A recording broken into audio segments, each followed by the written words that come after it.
BTR गोरोबथा जाखांनायनि उनाव हा गावस्रानानै जोनोम मोननाय अमर सिंह ब्रह्म आरो दावराव देख्रेब बिथांमोननि सायाव गोख्रों फिनजाथाय होदों रामफलबिर दख'रा एबसुआ।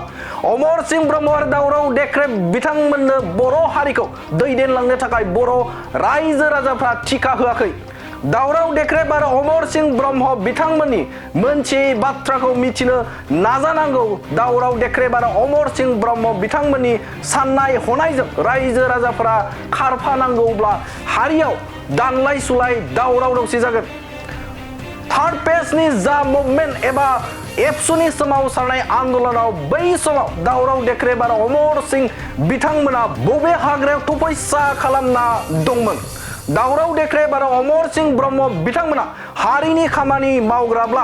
मानो एबसुनि मावख'आव थाङै थाङै एबसुनि बिबानगिरि बिथांमोननि जानाय लोंनाय थानाय खामानि मावनायखौ मानो उदिस लायाखै? दिनै खौरांगिरिफोरनि बा खौरां मेलनि गेजेरजों दावराव देख्रेब आरो अमर सिंह ब्रह्म बिथांमोननि सायाव गोख्रों रावजों फिनजाथाय होदों रामफलबिर दख'रा एबसुआ।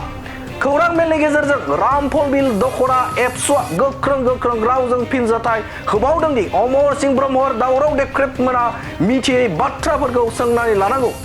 हारिनि मोजां गाज्रिखौ मोजाङै बुजियाबालानो रायजो राजाफोरनि गेजेराव जानला माला बाथ्रा बुंबाय थानानै हारिखौ गुलाय गुजाय खालामनाय थानायनिफ्राय गोजानाव थानांगौ होननानै खावलायदों रामफलबिर दख'रा एबसुआ। मोनसे बाथ्राफोरखौ सोंनानै लानो थाखाय अमर सिंह ब्रह्म आरो दावराव देख्रेब मोनहा साहस गैया। अमर सिंह ब्रह्म आरो दावराव देख्रेब बिथांमोननो फिट नंला, आनफिट जाबाय। बेनि थाखायनो बिथांमोना आजिरा लानांगौ। एबसुनि जायखिजाया सोमावसारनाय अमर सिंह ब्रह्म आरो दावराव देख्रेब बिथांमोनखौ सानसेबो बाहागो लानाय नुफेराखै। दुलाराय बर' फरायसा आफादनि आफादगिरि दिपेन बर' आरो दुलाराय बर' फरायसा आफादनि बिबानगिरिफोरखौ नंखाय बावंसावनायनिफ्राय गोजानाव थानो खावलायदों रामफलबिर दख'रा एबसुआ। खौरांगिरिनि गेजेरजों रामफलबिर दख'रा एबसुआ मा बाथ्रा बुंखो फै जों नोंथांमोननो बड'लेण्ड बुब्लिनि गेजेरजों आबुङै मोनथिनि। गिबियावनो रामफलबिर दख'रा दुलाराय बर' फरायसा आफादनि जानानै दुलाराय बर' माहारि जाय खृष्टान सिबियारिफोर बिथांमोननिसिम गोथार बर'दिननि गोजोन आरो गाहाम हामलायथिखौ जासिहरनाय थाबाय। बेजोंनो लोगोसे फैबाय थानाय 2024 इंराजि गोदान बोसोरनि गोजोन आरो गाहाम हामलायथिखौबो जासिहरग्रोनाय थाबाय। दा जों दिनै रामफलबिर दख'रा दुलाराय बर' फरायसा आफाद हिसाबै मोनसे बिथिंनि सायाव बेवहाय प्रेस मिट होनो ओंखारदों। दा बे बिथिङानो जाहैबाय थांनाय 25 डिसेम्बर 2023 इं अक्ट'खालि बिटिआर गोरोबथा जाखांनायनि उनाव अख्रां गावस्रानानै हा गावस्रानानै जोनोम जानाय सानैसो सकल इन्टेलेक्सुवेल गावसोरखौ बर' माहारिखौ मोजां मोनफ्लेग्रा बर' जातिनि मेलेमजिबि होननानै गावसोरखौ जाहिर खालामनानै लानो लाजिनाय गैयै मानगोनां अमर सिंह ब्रह्म, मानगोनां दावराव देख्रेब नार्जारि बिथांमोनहा दुलाराय बर' फरायसा आफाद, बिटिआर गोरोबथा आरो दुलाराय बर' फरायसा आफादनि मानगोनां आफादगिरि दिपेन बर' सारखौ माखासे एलिगेसन, माखासे दाय जाबसिननाय आरो गाज्रि माने बाथ्राफोरजों सोंखारिनाय बिनि सायाव जोङो फिनजाथाय होनो थाखाय दिनै बे प्रेस मिटखौ लानाय जादों। जे गिबियाव जोङो बेखौनो बुंनो लुबैदों जे दिनै दुलाराय बर' फरायसा आफादा जोनोम जाजेननायनिफ्राय लायोब्ला गोलाव 56 बोसोर हान्थिबोबाय। बे गोलाव 56 बोसोराव बर' जातिनि गासैबो बिथिंनि सायाव खामानि मावनाय बा बे खामानि मावबोनायाव गोबां बिथिंजों जोङो सौग्रावबोनो गोनां जादों। गोबां जेंना जेंसिफोरजों जोङो फेस जाबोनो गोनां जादों। दा मोनफ्रोमबो जेंना जेंसि बा गासैबो बेबायदि रोखोमनि समयसाफोरखौ सौसिबोनानै दिनै 56 बोसोराव आगान सुरफैबाय। दा बेखायनो सोरबा साफा सानै गावसोरखौ इन्टेलेक्चुयेल बा जाथिखौ मोजां मोनखुग्रा बेबादि बुंनानै लाग्रा गावसोरखौ बेबादि दिन्थिनानै लाग्रा साफा सानै बेक्तिफोरा जे दिनै दुलाराय बर' फरायसा आफादखौ सोंखारिदों, दुलाराय बर' फरायसा आफादनि खामानि मावनायखौ आसि दिन्थिदों, दुलाराय बर' फरायसा आफादनि मानगोनां आफादगिरि दिपेन बर' बिथांखौ गाज्रि गाज्रि रावै माने बुंबाय थादों। बियो खुब बेबायदि सैज' खालामथाव बेबायदि मोनसे अबस्थायाव गैला बा सिमा बारबाय होननानै जोङो दिनैहाय साननानै लादों। दा बेखायनो बे बिथांमोनखौ जोङो गोख्रों रावजों जोङो सोंखारिनायजों लोगोसे बिथांमोनखौ गुरैयै खावलायहरदों जाहाथे एबसुनि सायाव जेबायदि नङै बाङै जाथारै रावफोरजों दिनै एबसुखौ गाब फुननानै रायजोनि गेजेराव बा बर' माहारिनि गेजेराव मोनसे गोनो गोथो मोनसे बेबायदि सन्देह खालामलायनाय बेबायदि मोनसे पर्यायाव जाहाथे लाबोआ बिनि थाखाय सिगांग्रो खावलायहरग्रोदों। आरो बेजोंनो लोगोसे जोंनि मोन्दांथियाव आं बेक्तिगत आंनि मोन्दांथियाव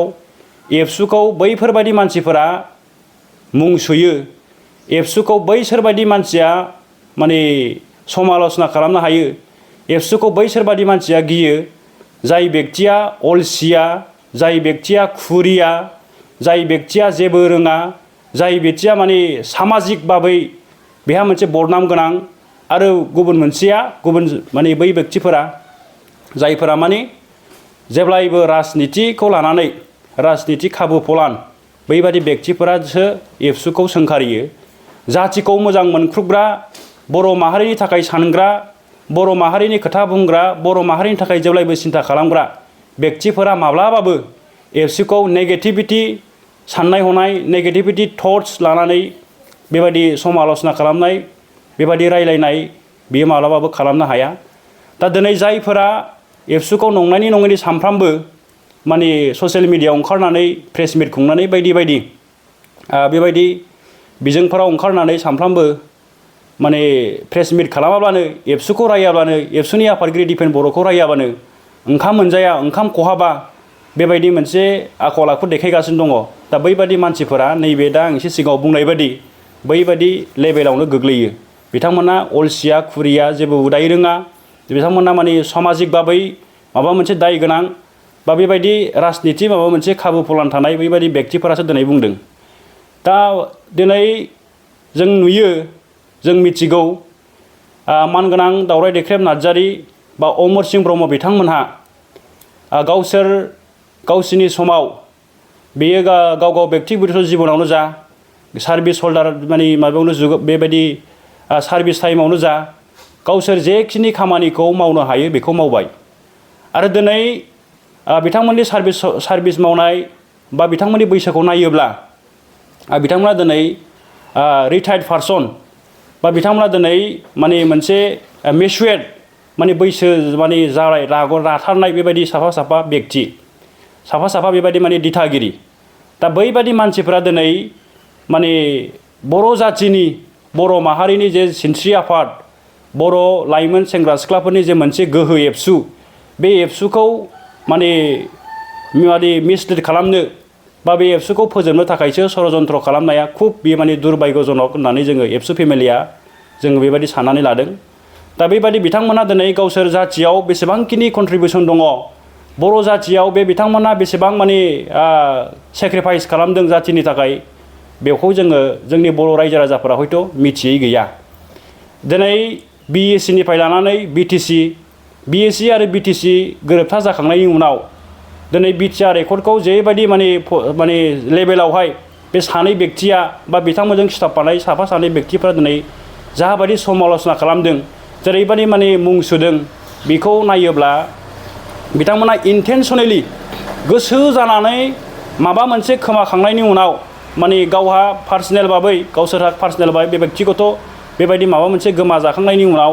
रोनावनाय, गोब्रामनाय बेबायदिसो जोङो नुनो मोन्दों। सानफ्रामबो नाङा फाङा बेबायदि बुंबाय थानायनि गेजेराव जोङो नुनो मोन्दों जोंनि गेजेरावनो जोंनि जे खौसेथि गैयै, जाथिखौ लानानै हारिखौ लानानै जोंनि गेजेराव जे गोरोबलायनाय गैयै, जोंनि साननाय हनायाव जे गोरोबलायनाय गैयै, बेखौ खालिबोल' जोंनि गेजेराव बे गुलाय गुजाय बा बेखौ जोंनि गेजेरावल' मेसेज होलायनाय जायाखै। दिनै बियो बबेबा सरखारनि बिथिङावनो जा बा गुबुन माने गुबुनारि जायफोरा बर' जाथिनि मोजां सिन्थाधाराखौ माब्लाबाबो खालामा बैसिनि मेगनाव बैसिनि माने खर' मेलेमावबो बियो हाबैदों जायनि थाखाय दिनै सरकारा बिटिआर एकर्डनि दफाफोरखौ मावफुंनायावनो जा बा बर' जाथिनि जे समस्या जेंना जेंसि जौगानाय दावगानाय बिथिंखौनो जा बैफोरखौ जेरैबायदि गोसो होनानै माने मावनांगौ जेरैबायदि माने बेखौ प्रायरिटि होनानै खामानिखौ मावनानै होनांगौ बेवहाय एसे लेहेमिया बबावबा नङा बबावबा जादों होननानै जों दिनै बेखौहाय मेगनजों नुदों बा बेबायदि मोनसे साननाय हनायखौ बिथांमोननिफ्राय जोङो नुनो मोनदों दा बेखायनो दिनै अमर सिंह ब्रह्म बा दावराय देख्रेब नार्जारिमोनखौ जोङो बुंदों जे बिथांमोना जाथिखौ लानानै बेसेबां बेबायदि खेला गेलेनाया जाथिखौ लानानै जाथिनि इसुसफोरखौ लानानै हारिनि खोथा बुंनानै इमसनेलि ब्लेकमेल खालामनानै गावजों गावनि गेजेराव गावस्रा गावसि खालामनाय गावजों गावनि गेजेराव मोहेर दावहेर जालायनाय बा बिथांमोना जे सानस्रि बा जेरैबायदि एग्रेसिभआव दिनै खोथा बुंदों एबसुखौनो लानानै जा बा जाथिखौ लानानैनो जा दिनै जाबायदि एग्रेसिभआव खोथा बुंदों बेखौ नायोब्ला माने मोनसे समाव गावजों गाव बिदा फंबायनि गेजेराव जे जानाय दावहा बे दावहाया आरोबाव रिपिट जाफिननो थांगासिनो दङ आरो बेजोंल' नङा बिथांमोननि जे बे एग्रेसिभ बाथ्रा बिथांमोननि जे साननाय हनाय जे बे माने बेखौ जुदि जों लानानै सोलिनांगौबा बर'नि आफादफोरा सोलिनांगौबा बर' लाइमोन सेंग्रा सिख्लाफ्रा बिसोरनि साननाय हनायजों जुदि खारफानांगौब्ला गाबोन समफोर गुबुन जाथिजोंबो गुबुन हारिफोरजोंबो दानलाय सुलाय बुथारलायनायनि बे मोनसे थासारि बिसोर सोरजिजानो थांगासिनो दङ दिनै बिटिआर गोरोबथानि उनाव बे बड'लेण्ड हालामाव बड'लेण्ड ओनसोलाव माने मोनफ्रोमबो जाथि जनगोष्ठीनि सायाव मोनसे फोथायलायनाय मोनसे बिसास बियो फैदों फोथायलायनाय आरो बिसासा फैनाय लोगो लोगो दिनै ओनसोलाव बे जायगायाव माने सान्थि मोनसे परिबेस गोजोननायनि मोनसे थासारिया फैदों दा जेराव गोजोन थायो जेराव माने दावराव दावसि गैया बैबादि जायगायावसो जौगानाय मोनफ्रोमबो बिथिंनि सायाव जौगानायनि खोथा बाथ्राफोरखौ दिनै साननो हायो दा बेखायनो बिथांमोना जेखि नोजोरजोंआनो जा दिनै बिथांमोनल' नङा जायफोरा दिनै राजनिथि संगठनाव थानानै बा राजनिथि दोलोआव थानानै राजनिथि खालामगासिनो दङ आरो राजनिथिनि मुङाव दिनै बिथांमोना जेरैबायदि राजनिथि प्रपेगान्डा खालामदों बिनि सायावबो जोंहा बुंनांगौ दङ राजनिथि गावसोरनि पलिटिकेल माइलेजनि थाखाय राजनिथि माने गावसोरनि गियाननि थाखाय बिथांमोनहा जाथिहा समाजा बर' माहारिया बेनि सेन्टिमेन्टआव हप एन्ड एसपिरेसनाव माने जोंनि लुबैनाय हास्थायनायाव जाहाथे आघात होनाय जाया जाहाथे दुखु होनाय जाया बैबादि खामानिखौ बैबादि राजनिथि प्रपेगान्डाखौ जोंनि गुबुन राजनिथि दलफोरा जाहाथे रावबो खालामा सोर बबे पार्टियाव थानानै सोर बबे दैदेनगिरिजों दैदेनजानाय माने पार्टियाव थानानै मा राजनिथि खालामो गाव गावनि लाबालाबनि थाखाय मा सानो मा बेबायदि राजनिथि प्रपेगान्डा खालामलायो बेवहाय जेबो बुंनांगौ गैया नाथाय जाथिनि आबेगाव जाथिनि माने साननाय हनायाव जाथिनि माने हप एन्ड एसपिरेसनाव जाहाथे बेबायदि आघात होनाय बेबायदि सिन्थाधाराखौ बेबायदि राजनिथि प्रपेगान्डाखौ जावले खालामा जोङो बेखौ गुरैयै खावलायहोदों लोगोसे हुमखि होदों दा दावराय देख्रेब आरो अमर सिंह ब्रह्ममोननि सायाव बुंनांगौ गोबां बाथ्रा दङ जे थार्ड फेजनि जे बर'लेण्ड मुभमेन्ट बा बर' जातिनि सिनायथि रैखाथि थामोन्थानि थाखाय जे मोनसे गरजियस सोमावसारनाय रायजो राजानि सोमावसारनाय बे रायजो राजानि सोमावसारनायाव बे सानै व्यक्ति बा बिथांमोनजों थाफानाय आसे फासे थाफानाय माने अख्रां गावसाना जोनोम जानाय बे सानैसो जाय सकल इन्टेलेक्सुयेल बे बिथांमोना बबे जायगायाव दङमोन मा खालामहैदोंमोन बबे हाजोआव तपस्या खालामहैनानै दंमोन ना सोरनि सिफियाव हाबनानै दंमोन बे जिनिसखौ जोङो दिनै बिनि एन्सारखौ बिनि फिननायखौ जों नागिरबाबो मोनाखै दा बे थार्ड फेजनि आन्दलनाव मुभमेन्टआव बिथांमोना इजिरेट गासिबो माने कन्ट्रिबिउसन गैया बुंब्लाबो जोङो बुंद्रायनाय जाया सिगां समाव बिथांमोना जाथिनि थाखाय माने दुलाराय बर' फरायसा आफादाव थानानै खामानि मावदों बायदिसिना खोथाफोरखौ बुंदों नंगौ सिगां समाव बिथांमोना हयथ' एसे एनै खामानि मावदों बा बेबायदि कन्ट्रिबिउसन दङबो जानो हागौ नाथाय थार्ड फेजनि जे मुभमेन्ट थार्ड फेजनि जे बर'नि जे आन्दलन बेवहायथ' जों बिथांमोनखौ मोखांखौनो नुवाखै बिथांमोनखौथ' नुवाखै बिसोरनि फिसाजो फिसालाफ्रा माने राजा लामायाव ओंखारफेरनानै बबेबा माने दल संगठनफोरनि मिटिं दावथिङाव फैनानै मोनसे मिटिं खोनासंफैनाय माहारिनि जातिनि सेन्टिमेन्टनि खोथा बाथ्रा बिथांमोना बेहाय शेयार खालामफैनाय माने बेफोरबायदि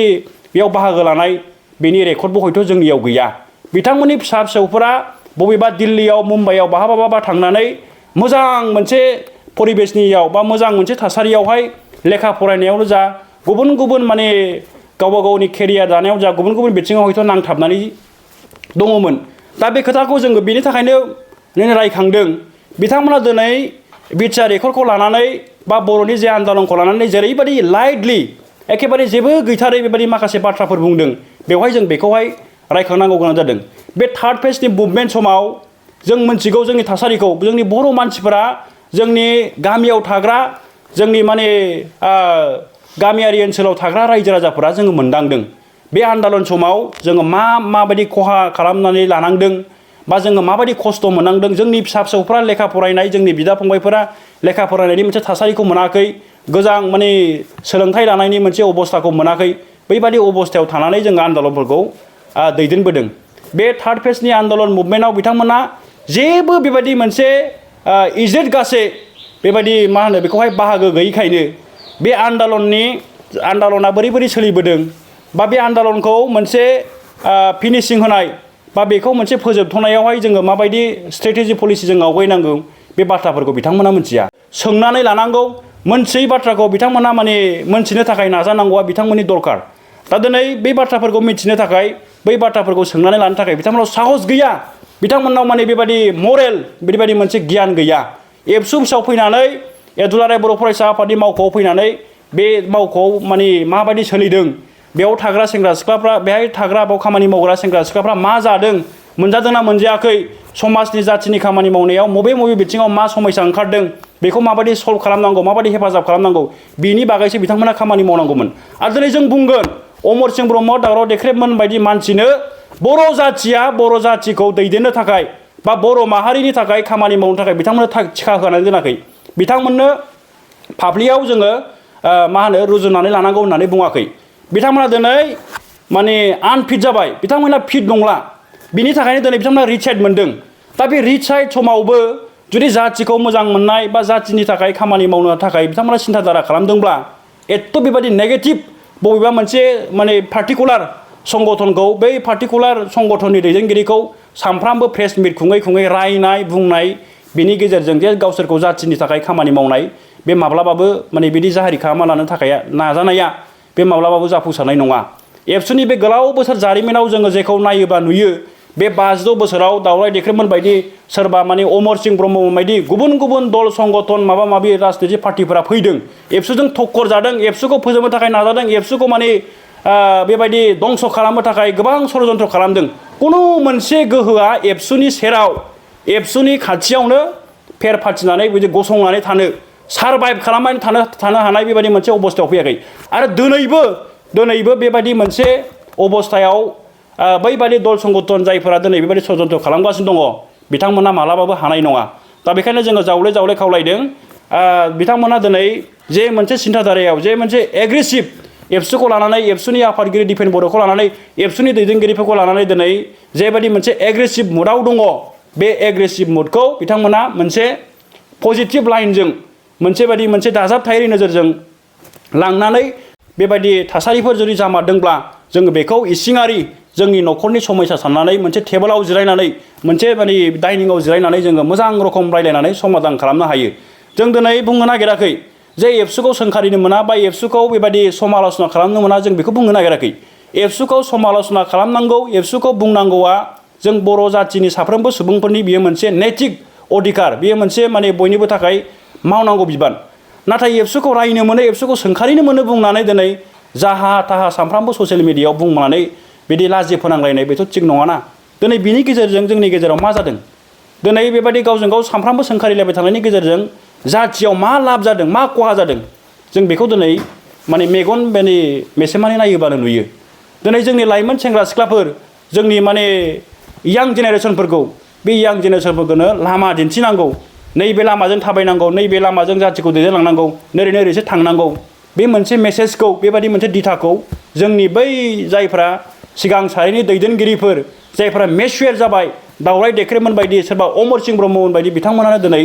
बेखिनि खामानिखौ मावनांगौमोन बेनि उल्थायै दिनै बिथांमोना बा माने षड़यन्त्र बाबै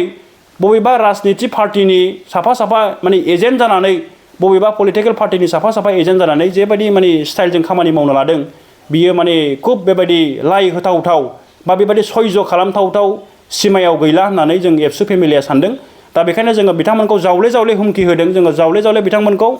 माने आर'जबो खालामदों लोगोसेनो जे जाहाथे बिथांमोना उननि समाव जाथि दानायनि नामाव जाथिनि माने खोथा बुंनानै जाथिनि माने नंनायनि नङैनि माखासे खोथाफोरखौ लानानै इमोसनेलि बेबादि रायजो राजाफोरखौ बा जोंनि यां जेनेरेसनखौ इमोसनेलि एटाचमेन्ट खालामनानै इमोसनेलि ब्लेकमेल खालामनानै माने जाथिखौ गोरोन्थि लामाजों दैदेनलांनो थांनाय मिसट्रिट खालामनो नागिरनाय बेबादि हुदाखौ टटेलि नागारो आरो नागारनायनि गेजेरजों बिथांमोना गमामायैनो बे बैसोआवबो बे समावबो जुदि जाथिनि थाखाय सानमारदोंब्ला जाथिनि थाखाय मावनो ओंखारमारदोंब्ला बिथांमोना मोनसे मोजां थासारियाव फैनानै मोनसे मोजां सिन्थाधारानि गेजेरजों रायलायनाय सावरायनायनि गेजेरजों माने जा एसे मदद खालामनो हायो गाव गावनि लेभेलाव जे खामानिखौ मावनो हायो बे जिखिनि खामानिफोरखौ मावबानो जागोन। जोबथारनायाव नैबे मोनसे बाथ्राखौ बुंबावनो लुबैदों, जाथिनि जे खौसेथि, जाथिनि गेजेराव जे बिदा फंबायनि सोमोन्दो बेयाव आघात होनाय बा जाथिनि सेन्टिमेन्टनि सायाव जा बर'नि माहारियारि आफादफोरखौ दुखु होनाय आघात होनाय बैबादि बाथ्राजों जायफोरा माने ससियेल मिडियायाव ओंखारो बा प्रेस मिट लिङो बैबादि खौरांफोरखौ जाहाथे जेरै जायफोरा इउटुब खुलिदों बा जायफोरा दिनै माने गोबां बेबादि निउस पर्टेलफोर खुलिदों बै बिथांमोना खुनु मोनसे खारनाव फोसावा, बिनि थाखाय जोङो एबसु फेमिलि जानानै गुरै खावलायहरदों। मानोना दिनै खौरां बिजोङा ओरैबादि मोनसे बिजों जायनि गेजेरजों माने सेकेन्ड मिनिटावनो जोंनि जे मेसेजफोर माने बे गाज्रि मेसेज बा गाज्रियै बे ओरैबादि गोसारगोन आरो मोजां मेसेज बा ओरैबादि माने थाब बेबादि स्पिडआवहाय गोसारो। दा बेखायनो खुनु फयदे बेफोरबादि नांला बंसा मानसिफोर जों बिसोरखौ नांला बंसा होननानैसो बुंनांगोन। बैबादि व्यक्तिफोरनि निउसफोरखौ बैबादि माने सुबुंफोरनि निउसफोरखौ जोंनि निउस पर्टेलफोराथ' खुनु फयदे माने बेवहाय कभारेज खालामखानो नाङा। आरो जायफोरा दिनै गावनि केरियारानो जा बा गावनि गरसे गरनै फालांगिरिनि नोजोरजों इउटुब चेनेल खुलिदों, माखासे माने जों नुनो मोन्दों इउटुबाव माखासे चेनेलफोर दङ, बैबादि चेनेलफोरा माबायदि माने कन्टेन्टजों माने निउस बादि फोसावो बा बेबादि भिडिअफोर हंगारो बेयो माने बिराद सोंखारिथाव आरोखि। बैबादि व्यक्तिफोरा जाहाथे उननि समाव जाथिखौ एबसुखौ लानानै नेगेटिभिटि बेबादि फोसावनायखौ टटेलि नागारो, बेखौ फिन खनसेबावहाय खावलायहरनाय जाबाय।